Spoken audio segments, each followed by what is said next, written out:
पश्चिमी राजस्थान की वो गूंजती आवाज जिसके भजनों पर हजारों लोग झूम उठते थे। वो चेहरा जिसमें लोग आस्था की मूरत देखते थे। लेकिन क्या पता था कि 28 जनवरी की वो शाम जोधपुर के आरती नगर आश्रम में कुछ ऐसा होगा जो पूरे प्रदेश को झकझोर कर रख देगा। लोकप्रिय कथावाचक साधु प्रेम बाईसा, जिनकी मौत ने न केवल उनके भक्तों को अनाथ कर दिया बल्कि पीछे छोड़ दिए कई अनसुलझे सवाल। आज उनकी मौत के 16 दिन के बाद एक ऐसी रिपोर्ट सामने आई है जिसने इस पूरे मामले को एक नया मोड़ दे दिया है। क्या ये महज एक हादसा था या फिर कुछ और? चलिए इस रहस्य की परतों को एक एक करके खोलते हैं। तारीख थी 28 जनवरी। जोधपुर का पाल रोड स्थित आरती नगर आश्रम। हर दिन की तरह सब कुछ सामान्य लग रहा था, लेकिन अचानक से साधु प्रेम बाईसा की तबीयत बिगड़ने लगी। बताया जाता है कि उन्हें 2 इंजेक्शन लगाए गए थे, लेकिन उन इंजेक्शन में क्या था? क्या वो उनकी जान बचाने के लिए थे या उनकी जान लेने के लिए? कुछ ही देर के बाद खबर आती है कि प्रेम बाईसा अब इस दुनिया में नहीं रही। जैसे ही ये खबर फैली, मारवाड़ से लेकर बाड़मेर तक शोक की लहर दौड़ गई। समर्थकों के मन में दुख तो था ही, लेकिन साथ ही पैदा हो गया था एक गहरा संदेह। रुकिए और जरा ध्यान से सुनिए। क्या आप हमारी इन खबरों से अपने व्यापार को भी बढ़ाना चाहते हैं? तो आप भी खबरों के दौरान इस तरह के एलिमेंट्स पर अपना विज्ञापन दे सकते हैं, या फिर ऐसे खबर के 1 मिनट बाद अपना पूरा विज्ञापन डलवाएं, जो कि 8 लाख से ज्यादा सब्सक्राइबर्स और फॉलोअर्स वाले द फैक्ट इंडिया चैनल्स और पेजेस से राजस्थान के कोने कोने में पहुंचेगा, और इससे आपका व्यापार, ब्रांड सब कुछ बढ़ेगा। आखिर एक स्वस्थ दिखने वाली साध्वी की अचानक मौत कैसे हो गई? 29 जनवरी को जोधपुर में पोस्टमार्टम हुआ। हजारों की भीड़, नम आंखों और प्रेम बाईसा अमर रहे के नारे। 30 जनवरी को बाड़मेर के समाधि दी गई, लेकिन समाधि के साथ ये मामला शांत नहीं हुआ। सोशल मीडिया से लेकर सड़कों तक हर तरफ एक ही सवाल था, प्रेम बाईसा को क्या हुआ था?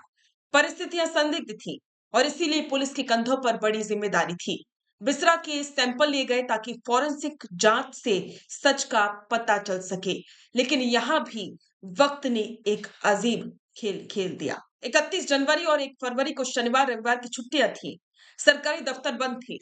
इस वजह से बिसरा सैंपल 2 फरवरी को जयपुर भेजे जा सके, और इन्हीं 16 दिनों के लंबे इंतजार ने अफवाहों के बाजार को गर्म कर दिया था। और अब जोधपुर पुलिस कमिश्नर के पास एक लिफाफा पहुंचा।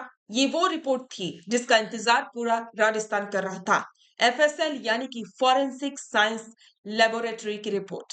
इस रिपोर्ट के पन्नों में जो लिखा था उसने शुरुआती अटकलों को एक सिरे से खारिज कर दिया। खबरों की माने और डीसीपी पश्चिम विनीत कुमार बंसल के जरिए जो जानकारी सामने आई वो चौंकाने वाली है। रिपोर्ट के अनुसार साध्वी प्रेम बाईसा के शरीर में जहर की पुष्टि नहीं हुई है। शुरुआती जांच में ये शब्द स्पष्ट किया गया है कि उनकी मौत जहर या किसी बाहरी अप्राकृतिक रासायनिक कारणों से नहीं हुई है। जिस जहर की बात सोशल मीडिया पर ट्रेंड कर रही थी, रिपोर्ट ने फिलहाल उस पर विराम लगा दिया है। अब सवाल ये उठता है कि अगर जहर नहीं था तो क्या था?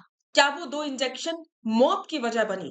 क्या उनके स्वास्थ्य में कोई ऐसी छिपी हुई समस्या थी जिसे पहचाना नहीं जा सका? एफएसएल रिपोर्ट ने जहर की बात तो नकार दी, लेकिन ये क्लीन चिट नहीं है। पुलिस ने अब इस रिपोर्ट को मेडिकल बोर्ड के पास भेजा है। अब असली दारोमदार उन डॉक्टर्स पर है जो पोस्टमार्टम रिपोर्ट और इस एफएसएल रिपोर्ट का मिलान करेंगे।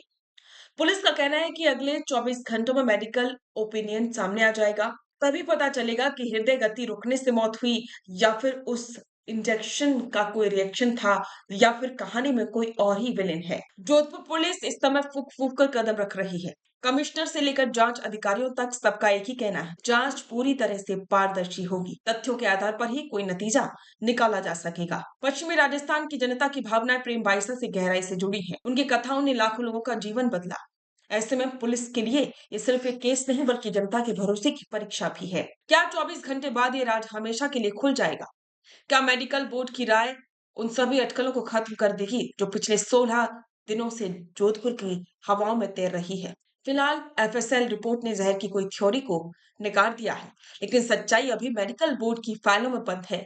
जैसे ही अगली अपडेट आएगी हम आप तक पहुंचाएंगे। तब तक के लिए बने रहें द फैक्ट इंडिया के साथ। बिजनेस अच्छा हो सकता है, लेकिन अगर नाम नहीं दिखा तो पहचान कैसे बनेगी?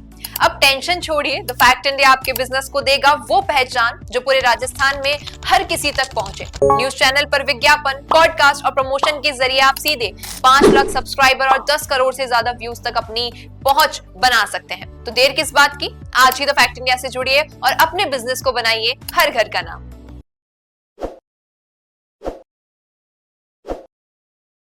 ताज़ा खबरों के लिए विजिट करें द फैक्ट इंडिया की वेबसाइट और डाउनलोड करें द फैक्ट इंडिया ऐप। ताज़ा खबरों के लिए विजिट करें द फैक्ट इंडिया की वेबसाइट और डाउनलोड करें द फैक्ट इंडिया ऐप।